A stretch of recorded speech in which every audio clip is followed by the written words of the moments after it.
Assalamualaikum warahmatullahi wabarakatuh.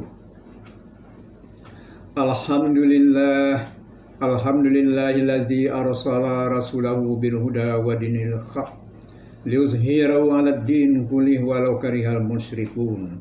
Asyhadu an la ilaha illallah wahdahu la syarikalah wa asyhadu anna Muhammadan abduhu wa rasuluh. Allahumma shalli ala Muhammad wa ala ali sayyidina Muhammad. Amma ba'd. Ibu-ibu, bapak-bapak dan sahabat-sahabatku yang dimuliakan Allah Subhanahu wa taala. Dengan mengucapkan puji dan syukur kehadiran Allah Subhanahu wa taala.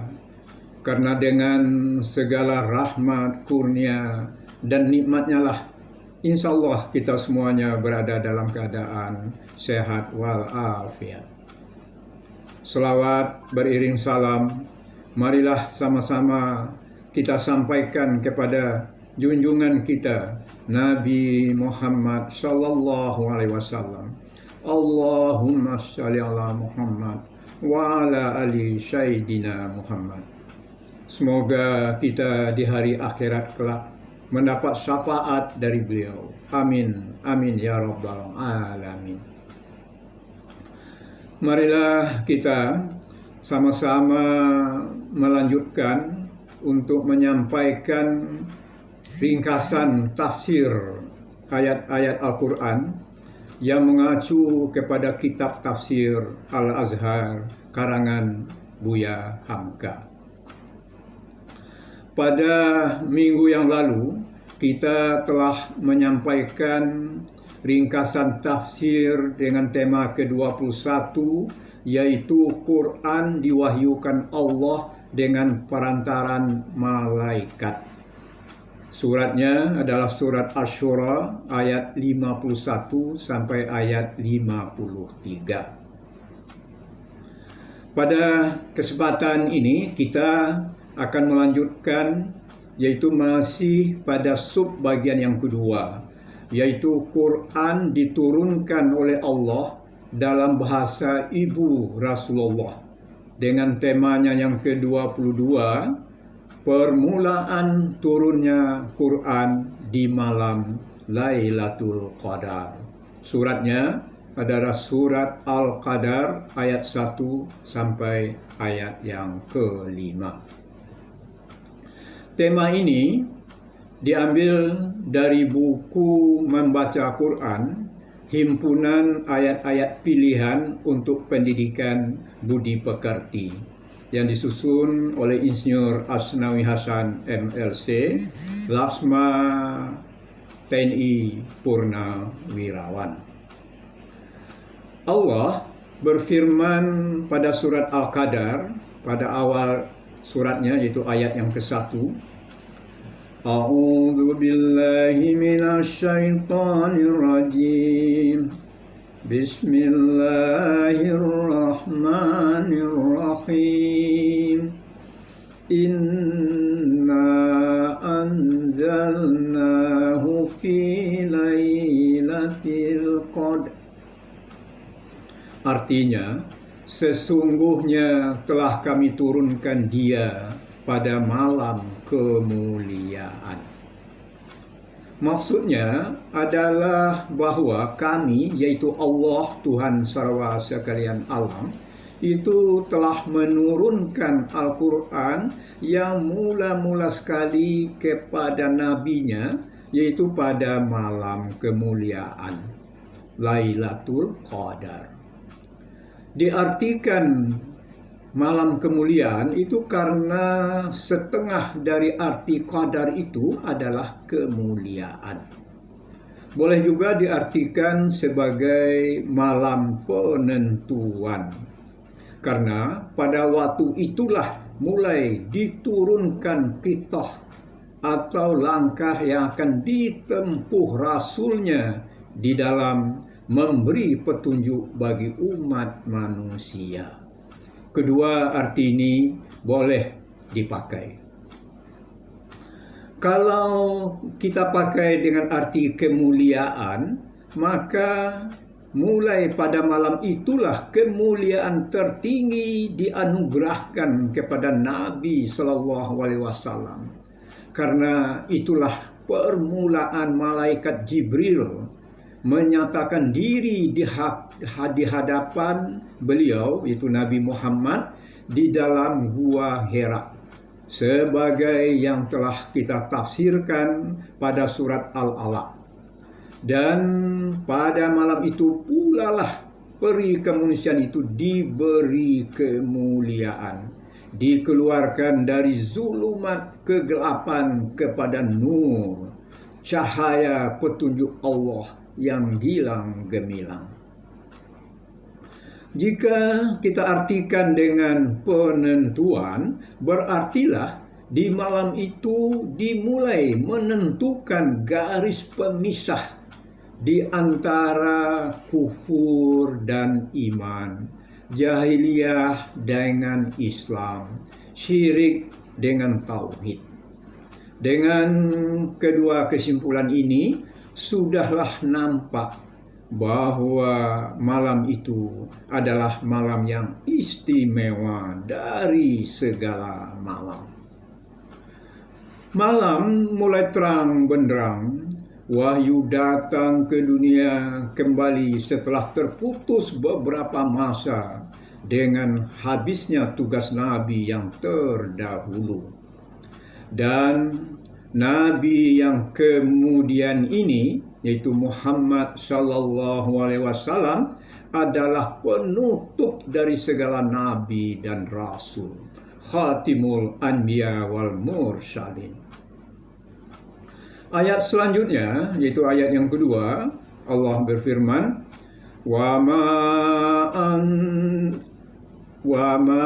adraka ma Lailatul Qadar. Artinya, dan sudahkah engkau tahu apakah dia malam kemuliaan itu? Ayat yang kedua ini tersusun sebagai suatu pertanyaan Allah kepada nabinya untuk memperkokoh perhatian kepada nilai tertinggi malam itu. Dan setelah pertanyaan timbul dalam hati Nabi Shallallahu Alaihi Wasallam, apakah makna yang terkandung dan rahasia yang tersembunyi dalam malam itu? Maka Tuhan pun menukas wahyunya, yaitu ayat berikutnya, ayat yang ketiga. Lailatul Qadri khairum min alfi syahr. Artinya, malam kemuliaan itu lebih utama daripada 1000 bulan. Dikatakan dalam ayat ketiga ini bahwa keutamaan malam kemuliaan atau malam Lailatul Qadar itu sama dengan 1000 bulan, lebih dari 80 tahun. Lalu diterangkan pula sebabnya, yaitu pada ayat selanjutnya, ayat yang keempat. Tanazzalul malaikatu warruhu fiha biizni rabbihim min kulli Artinya, turun malaikat dan roh pada malam itu dengan izin Tuhan mereka, membawa pokok-pokok dari tiap-tiap perintah. Itulah sebab yang nyata dari kemuliaan malam itu. Laksana satu perutusan atau satu delegasi malaikat-malaikat turun ke bumi ini bersama-sama dan dengan malaikat yang di sini disebut roh, yaitu kepada dari sekalian malaikat. Itulah malaikat Jibril yang kadang-kadang disebut juga dengan Ruhul Amin atau Ruhul Kudus, menghantarkan wahyu kepada nabi yang telah terpilih buat menerimanya, Mustafa. Muhammad sallallahu alaihi wasallam. Dia dalam gua Hira. Nilai malam itu menjadi tinggi sekali, lebih utama dari 1000 bulan, setinggi-tinggi usia manusia.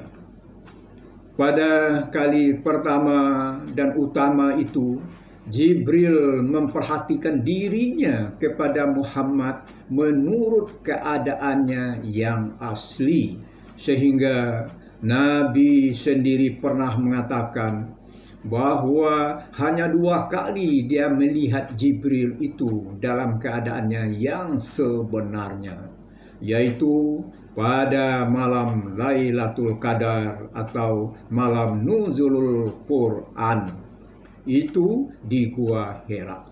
Dan yang kedua di Sidratil Muntaha ketika dia Mi'raj.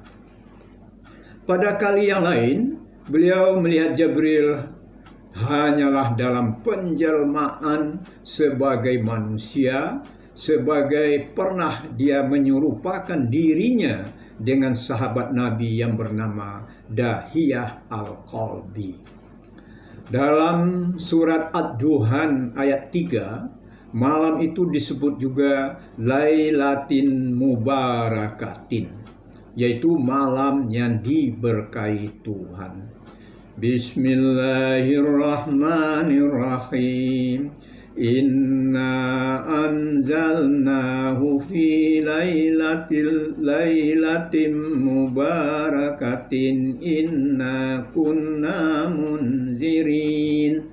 Artinya, sesungguhnya kami menurunkannya pada malam yang diberkahi. Sungguh kamilah yang memberi peringatan.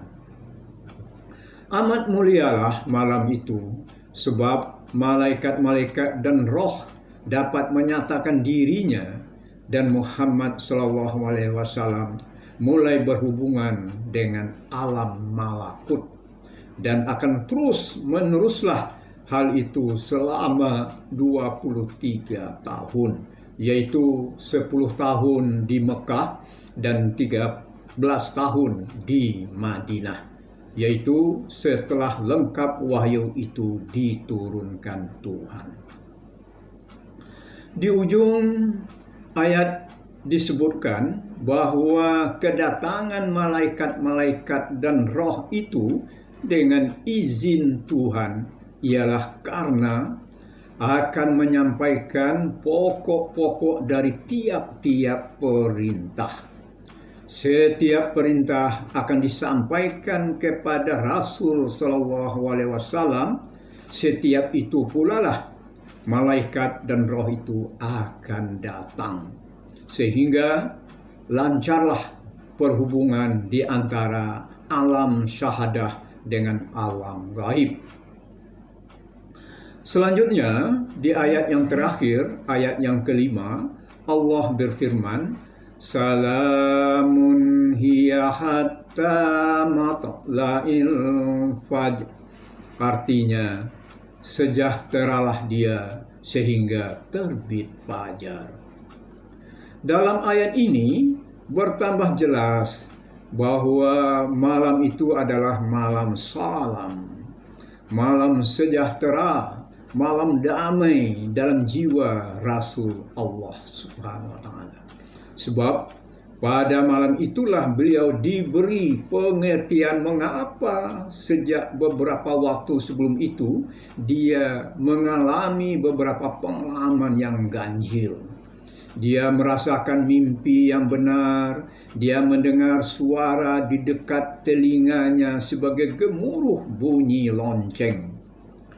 Mulai pada malam itu terobat hati manusia utama itu, Muhammad Sallallahu Alaihi Wasallam, yang sudah sekian lama merasa diri terpencil dalam kaumnya karena perasaannya yang murni sudah sejak kecilnya tidak menyetujui menyembah berhala, dan tidak pernah beliau memuja patung-patung dari batu dan kayu itu sejak kecilnya. Dan sudah sejak mudanya, hati kecilnya tidak menyetujui adat-adat buruk bangsanya. Pada malam itulah terjawab segala pertanyaan dalam hati, terbuka segala rahasia yang muskil selama ini. Itulah malam damai, malam salam, sejak terbenamnya matahari sampai terbitnya fajar hari esoknya. Dalam surat Ad-Dukhan, surat yang ke-44, ayat yang ke-4, yang ke-5, dan ke-6, Allah berfirman, yang artinya, pada malam itu dijelaskan segala urusan yang penuh hikmah, yaitu urusan dari sisi kami. Sungguh kamilah yang mengutus rasul-rasul sebagai rahmat dari Tuhanmu. Sungguh Dia Maha mendengar lagi mengetahui. Dengan keterangan 5 ayat Lailatul Qadar ditambah 4 ayat pembuka surat Ad-Dukhan, maka teranglah bahwa malam Lailatul Qadar itu adalah malam mulanya turun Al-Quran. Demikianlah disampaikan ringkasan tafsir surat Al-Qadar ayat 1 sampai ayat yang ke-5 yang mengacu kepada kitab tafsir Al-Azhar karangan Buya Hamka. Atas segala perhatiannya diucapkan ribuan terima kasih dan mohon maaf atas segala kekurangan dan ketidaksempurnaannya. Dengan ringkasan tafsir surat Al-Qadar ini ditambah lagi dengan keterangan pada 4 ayat pembuka surat Ad-Dukhan, maka semakin terang benderang dan yakinlah kita bahwa malam Lailatul Qadar itu adalah malam turunnya Al-Quran. Wabillahi taufiq wal hidayah. Wassalamualaikum warahmatullahi wabarakatuh.